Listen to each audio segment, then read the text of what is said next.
ఒక పెద్ద క్యాబేజీ తరుగు, శనగపిండి ఒక బౌలు, 2 టేబుల్ స్పూన్లు బియ్యపిండి, అలాగే 4 పచ్చిమిర్చి, ఒక చిన్న అల్లం ముక్క, ఉల్లిపాయలు, కొత్తిమీర, ఒక 2 పెద్ద ఉల్లిపాయలు తీసుకోవాలి. కొంచెం కారంపొడి, కొంచెం ధనియా పౌడర్, రుచికి సరిపడా ఉప్పు, చిటికెడు పసుపు, అల్లం వెల్లుల్లి పేస్ట్, కొంచెం ఓమా, ఇది తడపడానికి సరిపోయే వాటర్, కొత్తిమీర,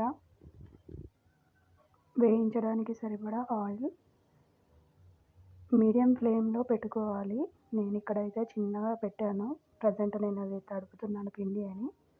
తర్వాత మీడియం ఫ్లేమ్లో పెట్టేసి వేయించుకోవాలి. ఇది క్యాబేజ్ మళ్ళీ తరిగాక కూడా వాష్ చేస్తాం కదా, సో అందుకని వాటర్ కొంచెమే పడుతుంది. ఇది మీడియం ఫ్లేమ్, కొంచెం ఆయిల్ హీట్ అయ్యాక చిన్న చిన్న బౌల్స్లా వేసుకొని సిమ్లో పెట్టేసి మంట వేయించుకోవాలి. ఇది మామూలుగా అయితే పకోడీలాగే వేసేదాన్ని, బట్ మా పాపకి బాల్స్లా ఇష్టమని ఇలా రౌండ్గా వేసాను. ఇలా వేస్తే తను కెచప్తో కానీ గ్రీన్ చట్నీతో కానీ తినడానికి ఇష్టపడుతుంది. అది కూడా నేను ఇంట్లోనే చేస్తాను. అది నెక్స్ట్ వీడియోలో పెడతాను. Thank you for watching. Cabbage balls ready. ఒక పెద్ద క్యాబేజీ తరుగు, శనగపిండి ఒక బౌలు,